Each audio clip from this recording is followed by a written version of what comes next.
name's John Yoder here today with Axiom Healthcare Strategies. And we have the greatest pleasure to host Dr. Derman as well as Dr. Sakaris. And Dr. Daver will hopefully be joining us shortly, is currently attending to a patient who's in great need. Today's focus, obviously, within the hematological oncology space, really thinking about what are some of the recent updates that we saw at the end of last year. It's hard to believe that we're in March already. And thinking ahead towards the rest of the year of what can we expect, how is the clinical landscape evolving, and what do we, be that as patients or be that as clinicians, need to be thinking about with the future paradigm. So with that, I will pass it off to my colleagues, Marissa, Charlie, and Rodrigo, and have a nice dialogue with the clinicians. Thanks, John.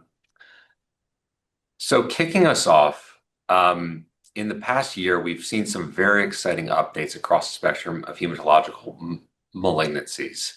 So starting with a very general question to our panel, from your perspective and in your respective areas of expertise, what have you seen as the most exciting and impactful updates, whether it be clinical trial readouts or recent approvals or promising data sets from your respective areas of expertise? I'll start with you, Dr. Derman. Yeah, well, I'm a myeloma guy, so I spend all my time thinking about plasma cell disorders, and so I'm going to really touch on that for the purposes of your question. To me, the biggest thing is not so much that BCMA-directed therapies are really hitting prime time. I mean, that's already been the case for many years, but really the pace at which they're moving earlier up to earlier lines of therapy. So, moving from late lines, salvage type therapies, if you will, to now looking at first relapse. And ultimately, I think, the data is really going to be focused on frontline therapy. And it's going to come down to what BCMA directed agent are we going to be choosing as part of, that first BCMA directed agent. What is it? And I think the sequencing is going to be really important. Thanks for that. Dr. Sakaris? Yeah, hey everyone, this is Mikhail Sekaris. I'm chief of the Division of Hematology at the Sylvester Cancer Center, University of Miami. And my specialty is myelodysplastic syndromes and acute myeloid leukemia in older adults. In myelodysplastic syndromes, we saw the reporting out of the much anticipated Verona trial, which was a study in which patients with higher risk myelodysplastic syndrome, so in your mind, think of patients with excess blasts, but not quite enough to make it into acute myeloid leukemia, poor risk karyotypes, or molecular mutations. And they were randomized to get azacitidine and venetoclax versus azacitidine monotherapy. Why even construct a study like this? Well, the randomized study of azacitidine and venetoclax versus azacitidine monotherapy in patients with acute myeloid leukemia who were deemed not fit to receive intensive induction chemotherapy was published in August of 2020. And it showed a survival advantage for those who received the combination at about 14 or 15 months versus those who received the azacitidine monotherapy at about 10 months. And that was a significant difference. And that was literally practice changing. So people who are deemed quote unquote not fit, which is kind of in the eye of the beholder. So translate that to older adults for the most part, or patients who are somewhat older but appear to have acute myeloid leukemia that has arisen from myelodysplastic syndromes, now receive the combination of azacitidine and venetoclax or decitabine and venetoclax as standard therapy. The thinking was, well, if we can do it in older adults with AML, why not also do it in patients with higher risk MDS? It's a disease that's biologically very similar to older adults with AML, and it's a similar patient population. If you think about the molecular evolution of a patient who has myelodysplastic syndromes to acute myeloid leukemia, you acquire 3 or 4 mutations before you have the clinical manifestation of the disease. And then you often get one more mutation that pushes you into the block and differentiation or excess blasts that typifies acute myeloid leukemia. But it turns out we can't always translate what happens in acute myeloid leukemia, even in older adults with acute myeloid leukemia, into higher risk MDS, because lo and behold, after literally years of waiting and delays in report out of the data until the data were mature enough, it turns out that Verona was a negative trial. There was no difference in overall survival for patients with higher risk MDS who received azacitidine and venetoclax versus azacitidine monotherapy.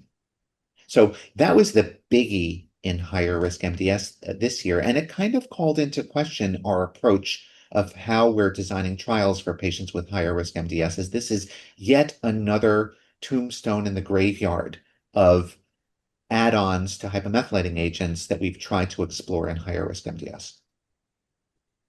Thanks for that, Dr. Seckers. I'm glad you brought up the Verona trial. Of course, learning from failures is as important as learning from successes.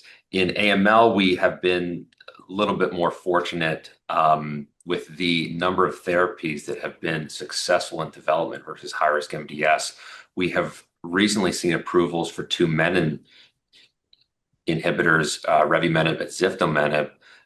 What are your perspectives on these agents as they potentially move into front line? And what are your thoughts on the shifts and challenges and changes that may arise in the landscape as a result? Yeah, it's a loaded question, Charlie, which I'm sure you intended.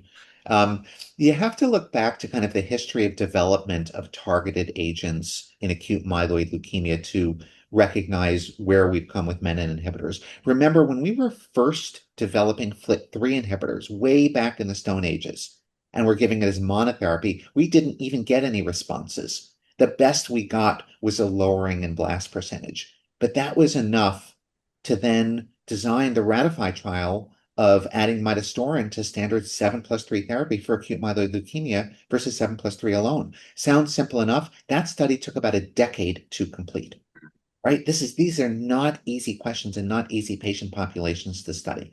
But in the end, it was a positive study, adding midostaurin to patients who have FLT3 mutations, either an internal tandem duplication, an ITD, or a tyrosine kinase domain, or TKD mutation, allowed these patients to live longer than if they didn't receive a FLT3 inhibitor.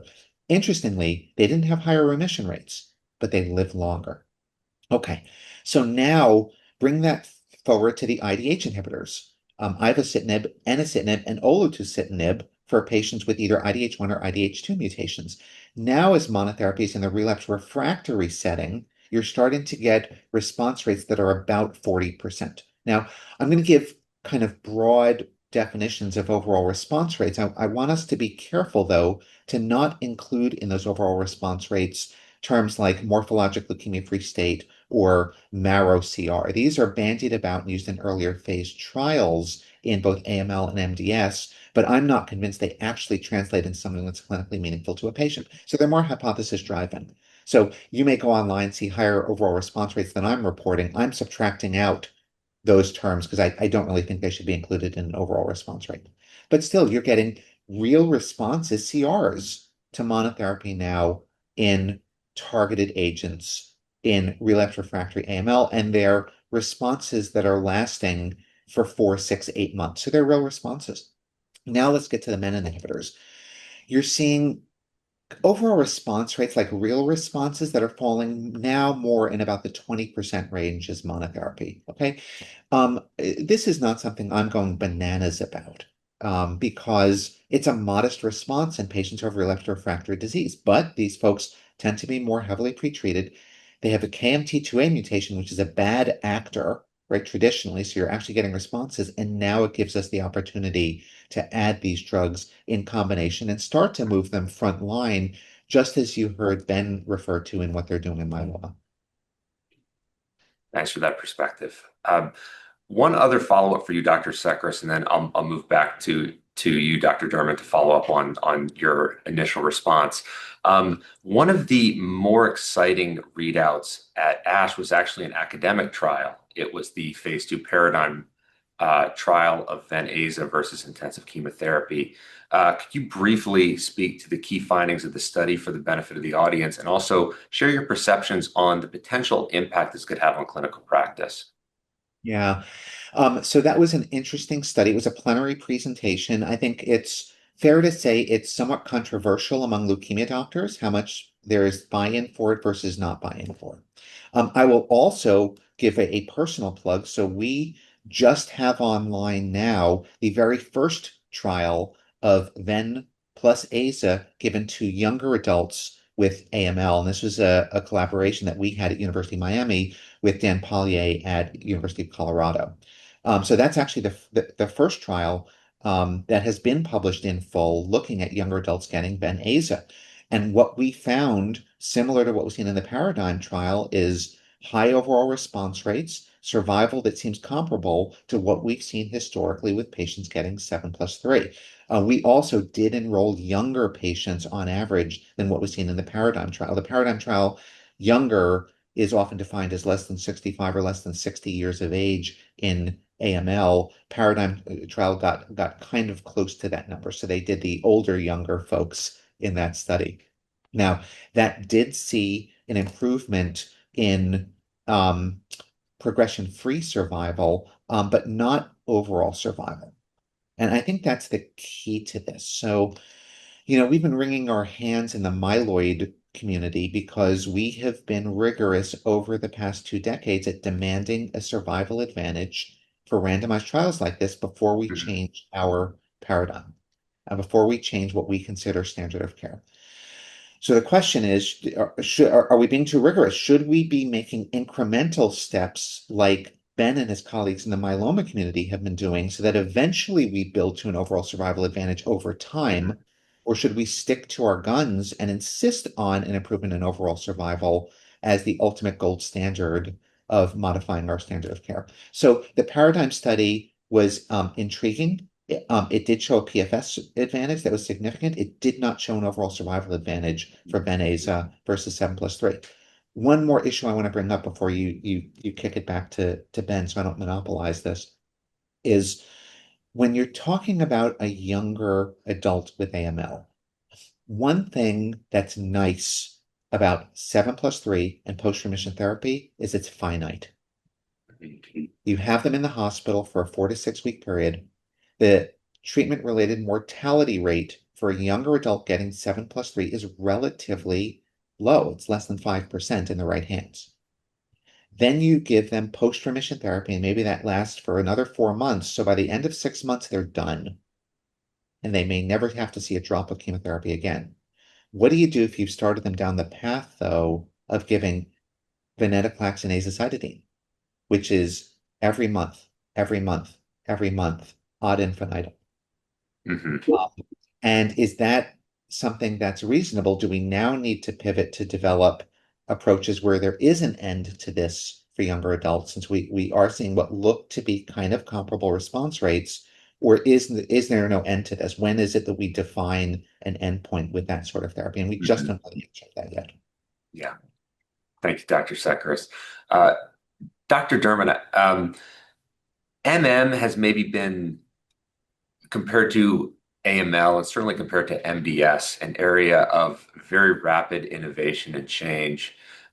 You brought up the concept of BCMAs moving into earlier lines. Can you provide more detail, particularly around the Majestic 3 data that we saw at ASH, which showed very exciting efficacy? Can you speak to your perceptions of that data, the limitations, and where we go from here? Yeah, I think that was the big highlight from ASH towards the end of 2025 here, and now we're waiting to hear about approval of this regimen. So just to give some context, I mean, maybe those who are on are very familiar, but as a clinician treating myeloma, you know, basically we've had two CAR Ts. We have ide-cel and cilta-cel, both of which target BCMA. And the initial approvals were for, patients who've had four or more prior lines of therapy, which became increasingly tough to, be able to do. Through two different randomized phase 3 studies, we got earlier approval of both of those drugs. But in particular, cilta-cel, Carvykti, moved to the second line as a potential indication for patients who were lenalidomide refractory, which in the US is pretty much everybody who's relapsing. So, you know, uh, what we had as a decision point was if a patient is relapsing off of frontline therapy, we could talk to them about more conventional chemotherapy drugs, your carfilzomib, pomalidomide, if they have not gotten daratumumab or isatuximab, those are considerations. Or we could be talking about cilta-cel, CAR T cell therapy. And those have very different toxicity profiles, but they also have very different, chances of durable response. In particular, cilta-cel, showed in the CARTITUDE-1 in the late lines a median progression-free survival of 35 months, which is really impressive, and 33% of those patients went 5 years. In the randomized CARTITUDE-4 study, we actually don't know exactly what the median progression-free survival is. But if you go out about 3 years, 2.5 years or so, you're looking at about 70% of patients who are alive without progression. So that was really unprecedented. And a lot of the conversations I had been having with patients in clinics around whether or not to pursue CAR T therapy now, or, do we wait for another line? Okay, then you have, belantamab, which has a phase 3 study in combination with bortezomib and dexamethasone. Now, belantamab mafodotin is an antibody drug conjugate. So this is a BCMA targeted drug, but it uses a chemotherapy payload to essentially kill myeloma cells. It has this bugaboo of ocular toxicity that's notable and requires monitoring, but it's an easy drug to give otherwise. And in combination with bortezomib and dexamethasone in essentially the second line and beyond, the median progression-free survival was 3 years. And everyone was kind of surprised by how good that data looked. And in the end, even though Blenrep was off the market, it's now back on the market for patients with 2 prior lines. So this is yet another option that we have. Then we fast forward to the end of 25, right? And now we have Majestic 3 data. And so I wanted to spend a minute on that. So Majestic 3 is a combination of teclistamab, which is a BCMA bispecific antibody, in combination with daratumumab, which is a CD38 monoclonal antibody. So this combo was tested against some standards of care, and essentially blew it out of the water, right? This is a phase 3 study. The PFS was the primary endpoint. I mean, you can fit multiple trucks between these Kaplan-Meier curves, okay? It's not subtle. And so much so that the 3-year progression-free survival here was actually 83%. Now, up until this point, bispecific antibodies have been used in clinic. I use them myself, but they are reserved for the very late line setting. And in that circumstance, we've typically seen about 12 to 18 months of progression-free survival, and the response rates are not 100%. You're looking at 60 to 65%. Here we see much higher response rates, and we see much longer progression-free survival. So is it all a matter of just, well, if you give these drugs earlier, they're going to work better? That's probably a lot of it. But the other piece to this that I think is meaningful is that none of these patients who are in this study essentially had refractoriness to daratumumab or any CD38. So in the current landscape where we're giving a CD38 monoclonal antibody frontline, how relevant is this data? That's number one. Number two is the fact that, well, if you look at the characteristics of the patients, it's a lot of the standard risk patients. You're not really seeing much in the way of high risk. And that's pretty classic for most myeloma trials. It may be that it's hard to get those patients on trial, or perhaps people were voting, with their feet, so to speak. You don't want to put people on the standard of care arm if they have high risk because you didn't love the standard of care arm, so you just don't do the trial to begin with. There might be some selection bias here that's hardwired. And that's true for CAR T studies as well. But if we're going to do the totally illegal thing of comparing apples to oranges, looking at the data for bispecifics and the data for CAR T, the 3-year progression-free survival is actually slightly better, for the bispecifics. And the question is why? If that is true, why is that? Well, we see a drop off, first of all, in progression-free survival for patients who progress during their bridging therapy on CAR T. So that's how you're supposed to analyze phase 3 data. It's intention to treat, but it doesn't answer the question of, if I know that I can get this patient to CAR T, what is their actual progression-free survival?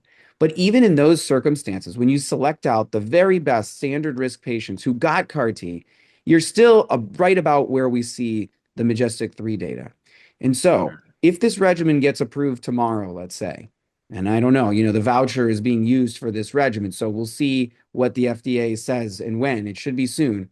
Um, how am I going to approach this in clinic tomorrow? I think for me, um, I still think I favor CAR T therapy for higher risk patients. I love the idea of a treatment-free interval. It actually reminds me a lot of what, we were just talking about in AML, that we actually do have some finite duration of therapy with CAR T, whereas with bispecifics, it's indefinite. We don't have an end date. And because of that, the infection risk long term does seem to be a little bit lower with CAR T, right? You don't have patients continually exposed to a drug that's depleting their plasma cells. We still have to give IVIG to patients on both of these regimens. So it's not like they're gone from the clinic. I still have to monitor them, follow them, support them. But I think in large part, high risk patients, I still think I favor CAR T because there's a little bit more data there. For the standard risk patient who's never had daratumumab, that really, is going to make me think a little bit more about a bispecific arm. Now, the last thing I'll say is that what is this data going to look like in daratumumab refractory patients or isatuximab refractory patients? I don't mean to pick one CD38. I look at them similarly. And that we don't know. There's Majestic 9 data that got announced by press release, which is teclistamab specifically in that population. And we know is better than the standard of care, but I don't know anything about, the data itself. What does the PFS actually look like? I think that will be really critical as we move forward. Thank you for that, Dr. Derman. This is kind of a nice segue into our next segment where I'm going to turn it over to my colleague Rod, who's going to ask some questions about the role that MRD can play in these sorts of decision-making roles around starting, stopping treatment, patient segmentation, or even clinical trial endpoints. So I'll turn it over to you, Rod. Thanks, Charlie. And yes, glad you both brought it up. And, this sort of exemplifies that this is one of the hottest topics in hematology the past couple of years, the incorporation of MRD either as a tool to personalize treatment or as an endpoint. And I think it's been increasing momentum for both MM and AML specifically when I'm thinking about the diseases you two treat. And you both have very recent publications on the use of MRD. So Dr. Sakaris, you did a review across hematological diseases, and to your point just now, Dr. Turman, you posted a publication asking, "Can I stop my treatment, doctor?" Right? So when thinking about MRD, I wanted to ask, what role does it play now within each of your respective tumors? In addition to potentially thinking about stopping treatment, potentially influencing the choice of treatment or whether or not to treat. How does it currently influence your treatment decisions? Maybe I can start. It was in leukemia that we really first started to use MRD, and that was in the setting of chronic myeloid leukemia for Mhm. patients who were treated with tyrosine kinase inhibitors and following their BCR-ABL levels. And we realized pretty early on, actually about 20 years ago, that if you could demonstrate a 3 log reduction in transcripts down to a BCR-ABL level measured by PCR of less than 0.1, the likelihood that a patient would evolve from chronic phase CML to accelerated phase or blast crisis was infinitesimally small, maybe about 1% per year.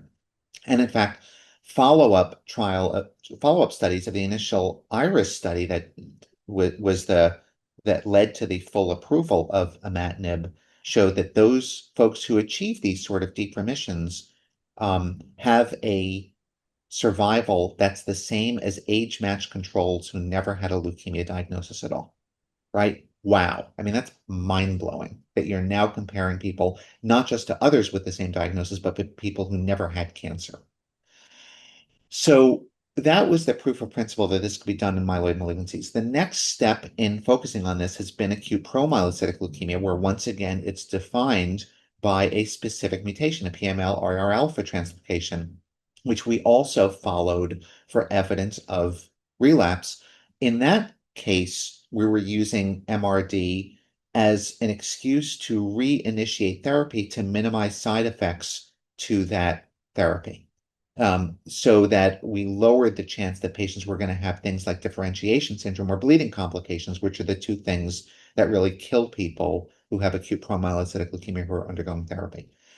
So then we turn to acute myeloid leukemia, and it turns out that's a lot messier because whereas CML and promyelocytic leukemia are defined by a discrete mutation, as I mentioned earlier, acute myeloid leukemia is often the accumulation of mutations until you hit 3 or 4 that finally lead to the clinical manifestation of the disease.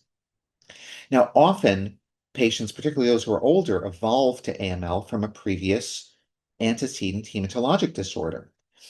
Frequently, these folks have clonal hematopoiesis of indeterminate potential, or CHIP, which is typified by what we refer to as the DTA abnormalities, DNMT3A, TET2, and ASXL1.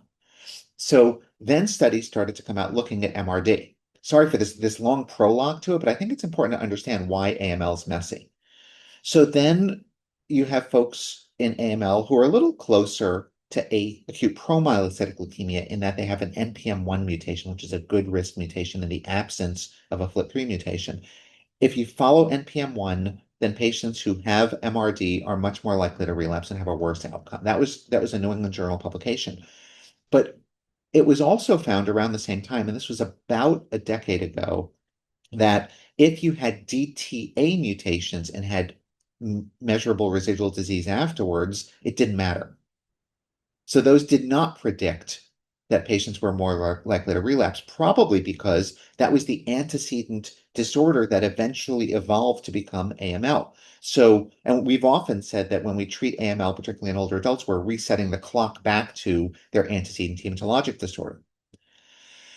So then the assessment of measurable residual disease has gotten a little bit better to where we tend to now believe it when we start to see these residual mutations. We see them when we're doing clonal analyses, and we see it not quite as, I think, as rigorously or as accurately when we're looking at flow cytometry. So all this prologue is to say, yes, we're looking at MRD.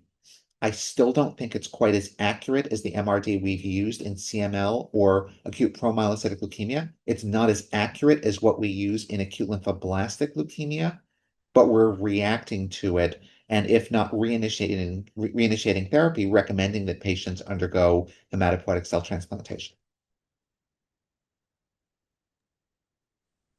No, and thank you for that background. I think it's very necessary knowing that it really started out in CML and we're still striving to get to that level in these other diseases. So, same question to you, Dr. German. What role does MRD play in multiple myeloma right now, and where is it going? I think it depends who you ask, to be Hmm. totally honest. I talk to a lot of people in the field, and some think that, what I do is ridiculous, and that, they're interested in it maybe from a research perspective, but really not interested in it for any other reason for, clinical decision making.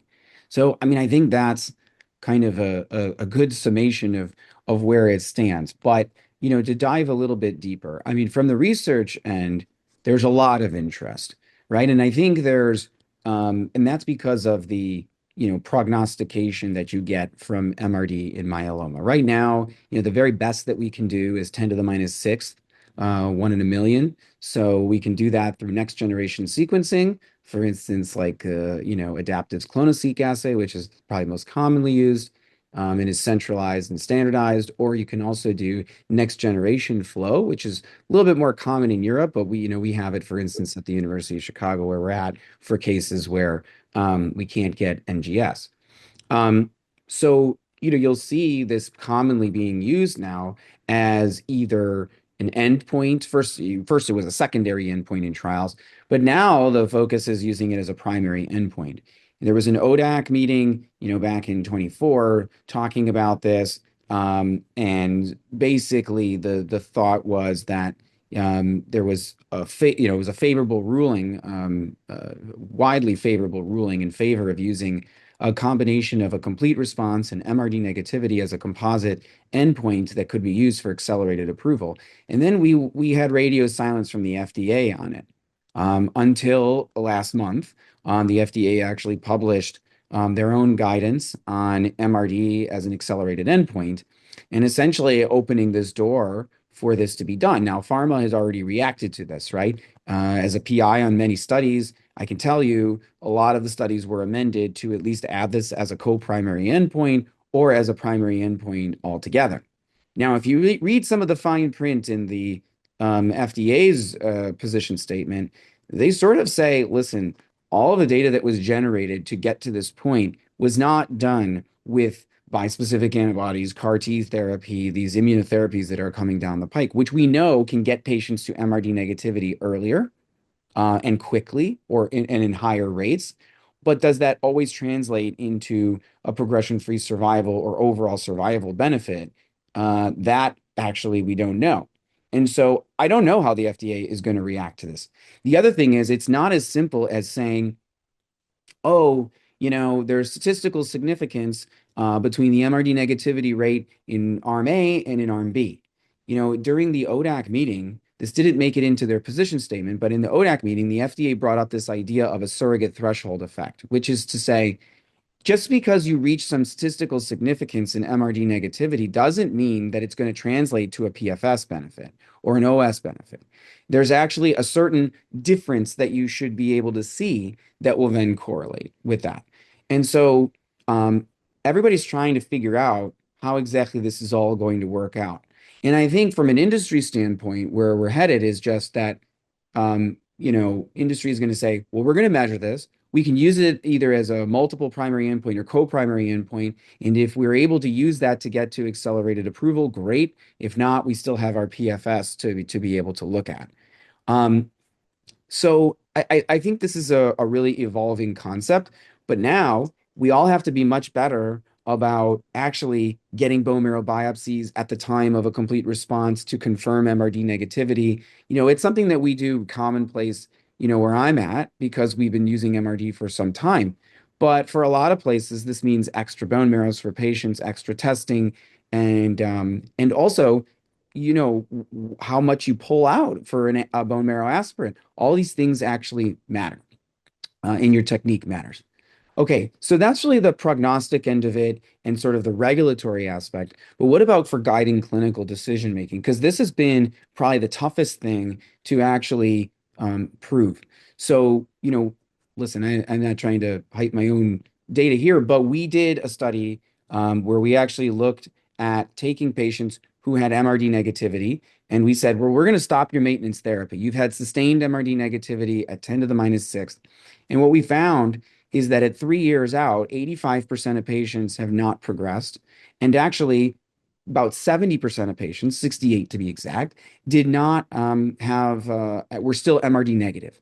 So it's almost starting to remind me a little bit of where we've been at with like CML, for instance, right? Where you do have patients that you can stop therapy on. Some of them may end up having a molecular relapse or, may have some kind of small amount of disease reemergence. And, the question is going to be, if you restart therapy on those patients now, can you get them back to where you want to be? And in my personal experience, the answer is yes. But this is still not considered, I would say, the standard of care. Right now, people are on maintenance therapy indefinitely. That's not changing, at least at the moment. There is a phase 3 study called the Dramatic study, which is looking at 2 years of maintenance versus indefinite maintenance among people who are MRD negative 2 years after transplant. So, we're going to find stuff out that way. And then what we're seeing increasingly are more and more studies that are using MRD to guide decision-making along the way, as far as de-escalation. What we haven't seen is using persistent MRD positivity or MRD resurgence to guide escalation of therapy. You're taking now asymptomatic patients or patients who are doing well otherwise, and you're proposing to intervene on them. And that's a little bit trickier of a situation. So if you ask me right now, I think the best area to be using MRD is really, from a decision-making standpoint, is really around this de-escalation piece. I think it's another piece of information that we can share with patients and make a more informed decision as opposed to flying blind and making it up as we go along. But as far as everything else, I think we need probably more randomized data and more structured data from prospective clinical trials to really tell us what to do.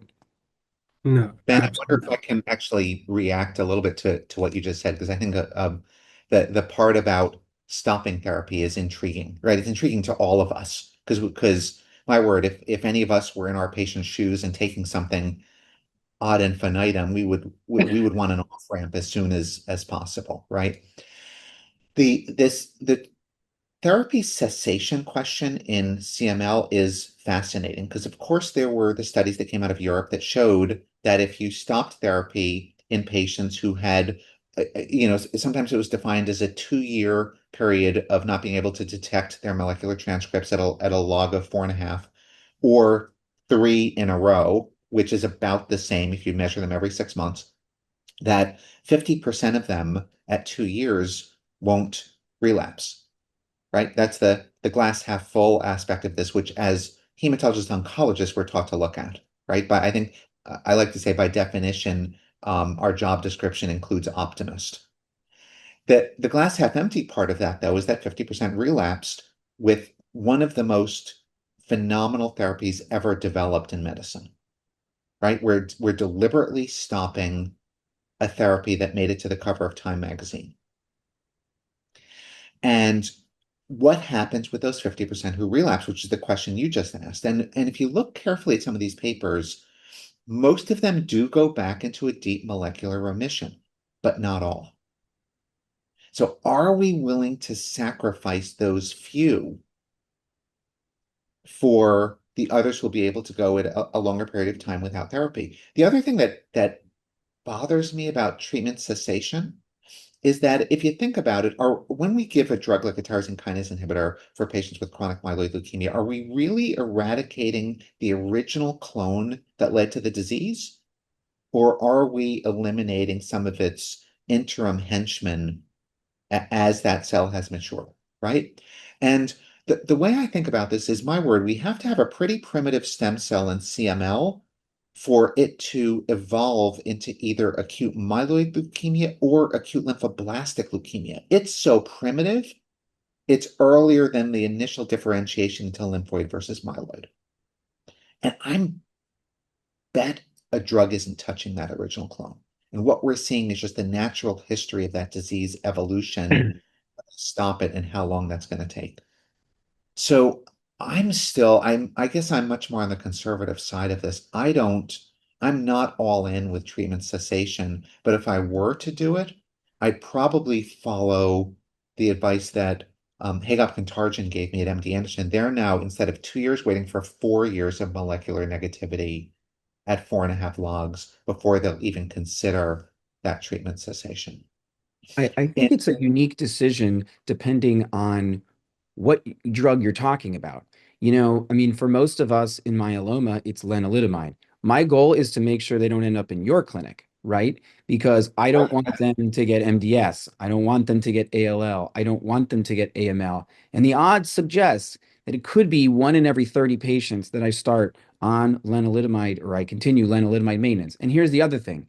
All the data for lenalidomide maintenance was generated in an era where if we treated patients now, they would debar me. I mean, they would take away my board certification because, I wouldn't be giving 3 or 4 drug therapy to patients. It would be giving them old-fashioned polychemotherapy, or maybe it was just bortezomib. I mean, so we're using this idea of indefinite maintenance therapy for patients in a population where we're treating them completely differently. We actually don't have great data to suggest that maintenance therapy makes a huge difference. There was a supremely interesting study done in France called the Cassiopeia study. It was 4 drug therapy versus 3 drug therapy with a transplant.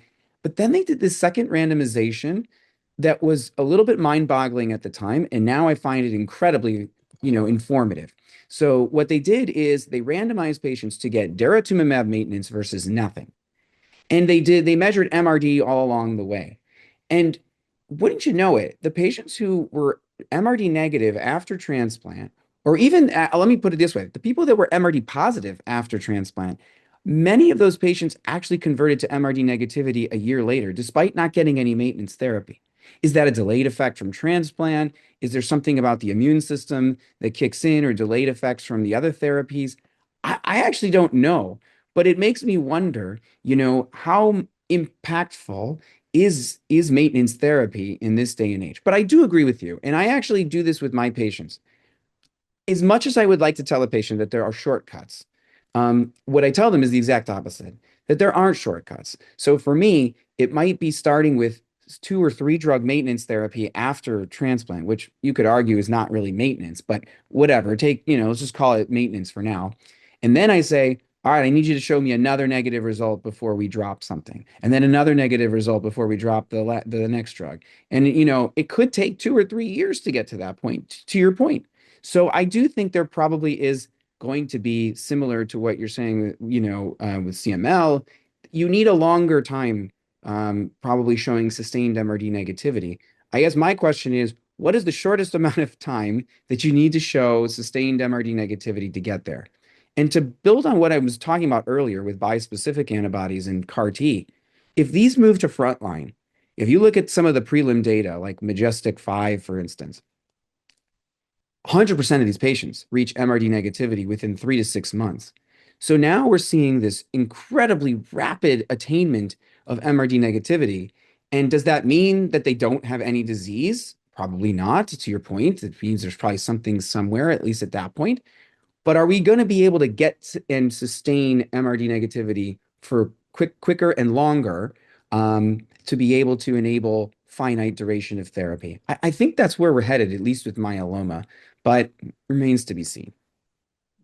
And maybe just to finish this up, I don't know how much everyone wants to listen to a discussion on MRD, but we could have obviously a whole session on this.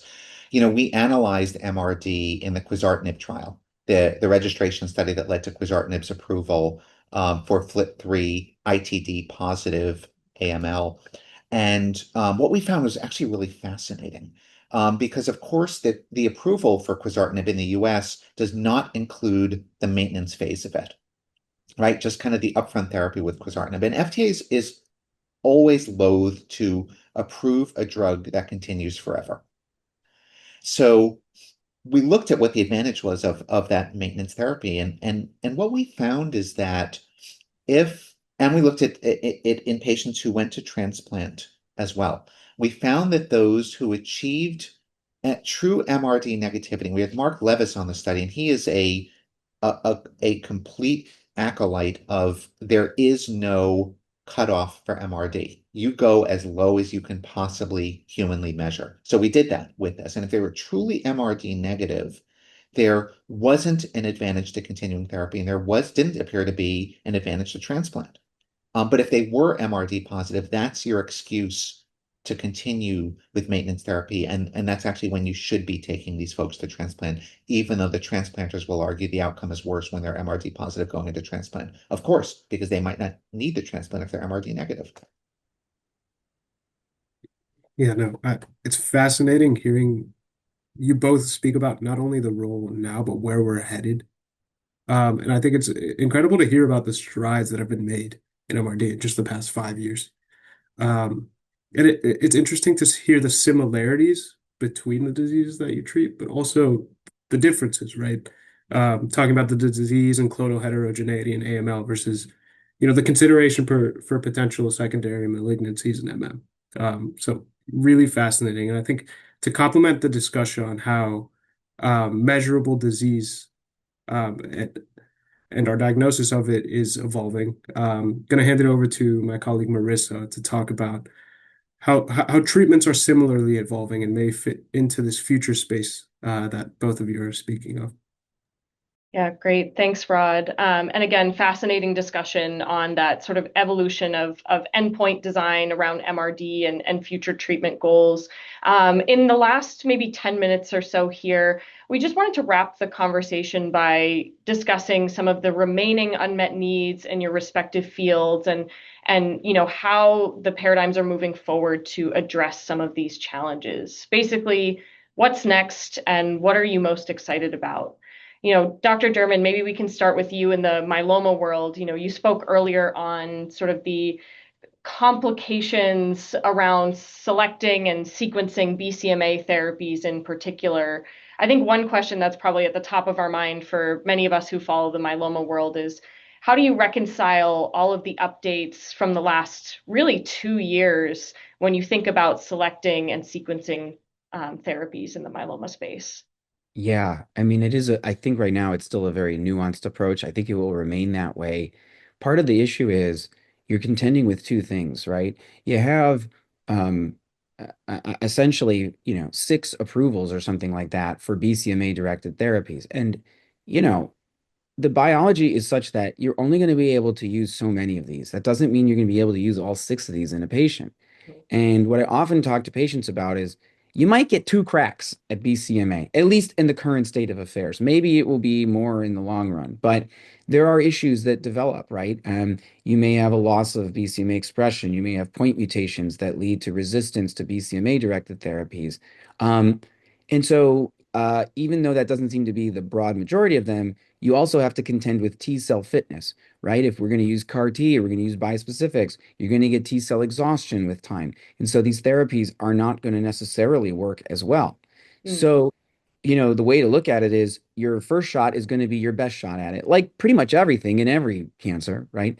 And so I think carefully choosing that first BCMA directed therapy is going to be important.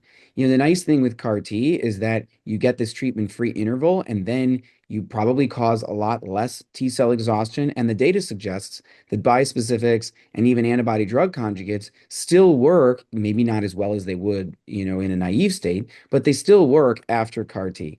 If you flip it around, if you wait to do CAR T until later, they work significantly less well. And so I think where we're headed is trying to figure out who are the patients that could do well without having to go to CAR T and are going to do great. And then, maybe those are the people that get a bispecific or an ADC. And then the question is going to be, can we build in a finite duration of those therapies to limit toxicity? And maybe that is using MRD negativity. But the flip side is, who are the people that really should go to CAR T now, benefit from that treatment-free interval now, and then you can worry about the rest later? I mean, one of the things I tell my patients is, I can't tell you what I'm going to do next always. I can tell you what I could do right now, what I would do if you relapse now. But the truth of the matter is, everything's going to be different in 2 or 3 years from now. And so, we have to constantly revisit this question.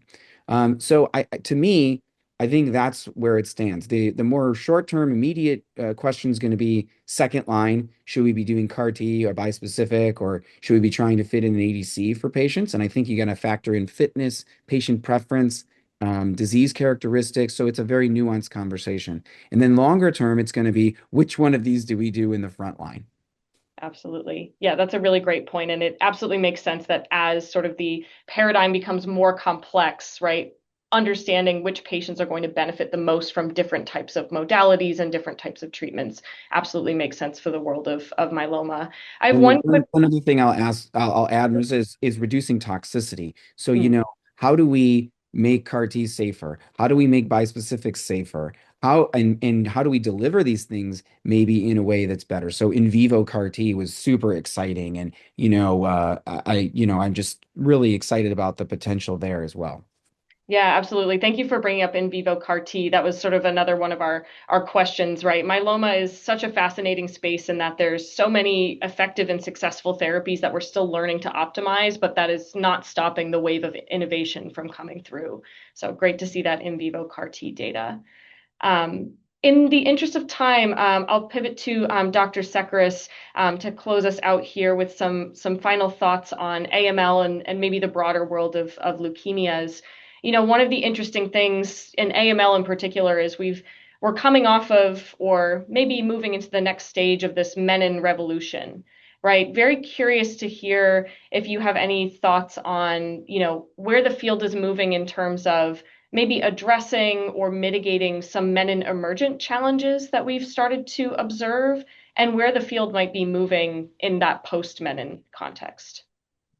Yeah, it's a great question. I was in I promise I'm not making this up just for the purpose of this, but I was in clinic yesterday when I saw a patient who was older who had an NPM1 mutation and an IDH1 mutation and had relapsed 4.5 years after her diagnosis. So you're like, oh, you almost made it to that 5-year mark where we would say you're cured. And we probably, my team probably engaged in about a half an hour discussion of what would be the right treatment to try to get her back into remission and then ultimately to a transplant. I think that the direction we're going is trying to figure out, it sounds like this very nuanced, rare, made up instance that I just came up with, right? But every single day, we're now seeing patients with multiple mutations where we could potentially apply different targeted agents in different settings. Is it upfront? Is it early relapse? Is it late relapse? Is it something that a menin inhibitor could address, an IDH inhibitor, a FLT3 inhibitor, or combinations of these? And we've seen in other studies that have been conducted in AML that more is not always better. Just because you can add agents together doesn't mean that they work any better than monotherapy or doublets. We just simply haven't made the case for that the way the myeloma folks have made it. So when you're talking about the future of menin inhibitors, I think we really need to wait for some randomized data to come out about the true benefit of these. I'm old school on this. I do think we should rely on more robust outcomes beyond overall response rates. We certainly shouldn't include in overall response rates things like morphologic leukemia-free state. I think that's a Pyrrhic victory. I always tell my trainees I can achieve a morphologic leukemia-free state or a marrow CR by giving total body irradiation. Doesn't mean I should be doing it. And that meets the definition of either of those. So we should rely on better response definitions and clinically meaningful outcomes. It doesn't necessarily have to be overall survival. I've kind of been won over to that I think we should make incremental advances like the myeloma folks have done, but it's got to be more than an overall response rate. We're going to see menin inhibitors and drugs like it incorporated earlier, and increasingly, we're going to be seeing cobbled together regimens addressing specific mutations, but I think we should be doing that only after they have been demonstrated to be better than monotherapy or doublets. Great. Thank you for your thoughts there, Dr. Sekeres. And I think that last point you made really speaks to, again, the challenge with AML that we've discussed already within this call about the heterogeneity of the disease. And it's really not going to be a one-size-fits-all solution moving forward into the future. So thank you for that. I think we only have a couple minutes left here, so perhaps we can transition over just to a quick close. But just wanted to say that Dr. Derman, Dr. Sekeres, we greatly appreciate your time and the indication-specific insights from you both. Really a fascinating discussion across the board. I think, as we noted, we could go on for much longer about MRD, treatment cessation, and certainly the future of the paradigms. We'd love to stay in contact with you both and reconnect to potentially extend these conversations further. So thank you so much for your time, and I'll turn it over to John for any final concluding remarks here. Yeah, I'll be brief. And doctors, if you're at EHA, feel free to reach out because I know most of the people on the screen and many of our listeners will be there as well. For those who are able to join, thank you so much. If you were unable to join, today's session will be provided on our website.